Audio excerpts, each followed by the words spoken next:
इस बिल को राष्ट्रपति द्रौपदी मुर्मू ने मंजूरी दे दी है। राष्ट्रपति की मंजूरी से पहले वक्फ बिल दोनों सदनों में पास हो गया। आपका क्या कहना है? वो तो ये नियम ही है, अगर सदन पास कर रहे हैं तो राष्ट्रपति को तो दस्तखत करना ही होगा। राष्ट्रपति को दस्तखत करने से इनकार नहीं कर सकते। लेकिन ये बहुत ही जन विरोधी कानून है। ये लोग अभी समझते हैं कि बहुत अच्छा है, अच्छा नहीं है। ये सब पे लागू होगा।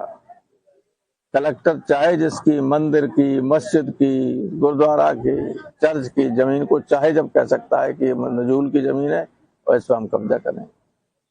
बिहार के उपाध्यक्ष और वरिष्ठ भाजपा नेता कुमार सिन्हा का कहना है कि वक्फ बिल के खिलाफ विरोध करने वालों को देशद्रोही और जेल में शामिल किया जाए।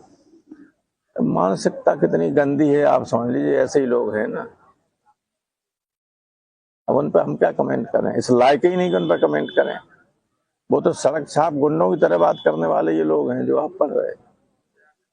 तेजस्वी यादव ने वक्फ बिल को असंवैधानिक बताया है। आरएसएस और भाजपा संविधान के खिलाफ। उनका कहना है कि यदि हम राज्य में अगली सरकार बनाते हैं तो बिल को डस्टबिन में भेजा जाएगा। ये बिल असंवैधानिक तो है ही। अगर आप में से किसी ने संविधान को थोड़ा भी देखा होगा, संविधान की आत्मा मौलिक अधिकार, जिसने हम लोगों को अधिकार दिया, जिसमें जीवन का अधिकार भी है, उसमें अनुच्छेद 26 में स्पष्ट उल्लेख है कि माइनॉरिटीज को अपने रिलीजियस मैटर्स का प्रबंधन करने का स्वयं अधिकार होगा। उसमें कोई हस्तक्षेप नहीं होगा।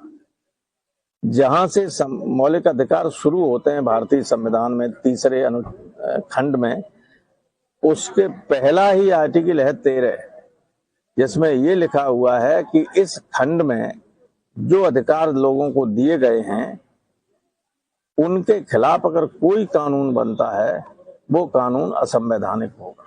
तो 13 और 26 को एक साथ पढ़ने के बाद न्यायालय में लोग गए हैं, ये टिक ही नहीं सकता। न्यायालय कई बार फैसला कर चुका है कि इस तरह के कामों को कोई हस्तक्षेप नहीं कर सकता, असंवैधानिक है। और ये बीजेपी की सरकार तो संविधान को खत्म ही करना चाहती है, इसलिए संविधान के किसी भी पवित्र अंश को भी ये मानती नहीं।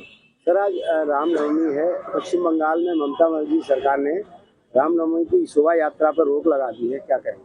कहीं रोक नहीं लगाई गई, कोर्ट ने उसको अनुमति दी है, कोई रोक नहीं लगाई। कुछ ऐसे जगह हैं जहाँ पे दिक्कत होती है, उसके अलावा मेरी तो रोज वहां से बात होती है। हमारे साथी बैठते टीएमसी के। ये पूरा सोशल मीडिया ममता के खिलाफ दिल्ली के लोगों के इशारे पे जो चाहे सो कह सकता है। सर, 12 अप्रैल को छत्री समाज आगरा में करणी सेना आंदोलन करेगी, क्या कहेंगे? करणी सेना ने, जब करणी सेना के अध्यक्ष को गुजरात की पुलिस ने मारा और टोपी उनकी दर फेंकी, तब तो कुछ नहीं किया। करणी सेना का वो बड़ा अध्यक्ष था गोगा मैनी का, उसके घर में घुस के लोगों ने हत्या कर दी। तो करणी सेना कहाँ चली गई? कहाँ गई इनकी बहादुरी? अब आएंगे दलित हैं रामविलास समन, इसलिए आएंगे। ये मालूम नहीं उन्हें आगरा में दलित कितने हैं। गृह मंत्री अमित शाह ने कहा है कि अगले साल 2026 तक माओवाद देश में पूरी तरह से मिट जाएगा, माओवाद खत्म हो जाएगा। अब माओवाद तो कोशिश कर रहे हैं वो, लेकिन माओवाद के नाम पर निर्दोष बहुत मारे जा रहे हैं। जैसे आपको याद होगा या आपको नहीं, बच्चे हो, यहाँ जब बहुत डकैत थे इसमें चंबल घाटी में, तो उस वक्त कोई मान लीजिए गांव में आ गए कि खाना खाएंगे, तो उनका तो कुछ नहीं, पुलिस बिगाड़ती थी। खाना जिसने खिलाया उसको 216 में बंद कर देती। तो उस वक्त 216 धारा थी, अब तो पता नहीं क्या नंबर होगा, हम जानते नहीं। तो इसी तरह से वहां जो नक्सलाइट्स हैं वो किसी गांव में घुस जाते, तो गांव वालों की हैसियत नहीं कि उनको रोक सकें, उन्हें खाना। तो जब पुलिस चारों तरफ से घेर लेती है, गोली चलती है, तो अगर 2 नक्सलाइट मारे जाते हैं तो 10 आम आदमी मारे जाते हैं। सब नक्सलाइट की गिनती में आते हैं। नक्सलिज्म खत्म हो ये सभी चाहते हैं, लेकिन सरकार को ध्यान रखना चाहिए कि उसमें निर्दोष लोग न मारे जाएं।